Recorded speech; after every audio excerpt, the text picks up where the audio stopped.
В Владикавказ прибыла икона Божьей Матери Семистрельной. Это одна из самых почитаемых православных икон.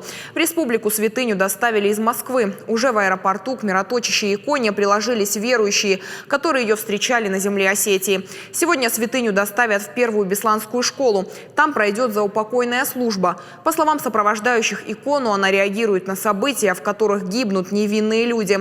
Например, начала мироточить во время гибели подлодки «Курск», взрыва небоскреба в Нью-Йорке, а также при захвате заложников в Беслане. 5 дней образ будет находиться в храмах Владикавказа. Завтра она прибудет в церковь Покрова Пресвятой Богородицы. Затем 7 сентября в Осетинскую церковь.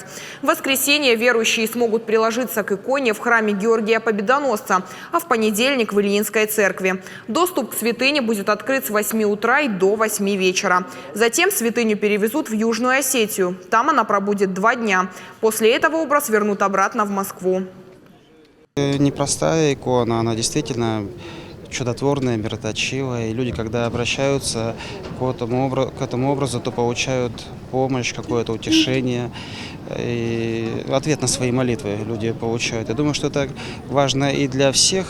Вместе для нас она как бы объединяет верующих людей, объединяет просто людей, настроенных по-хорошему, которые хотят умягчить свое сердце.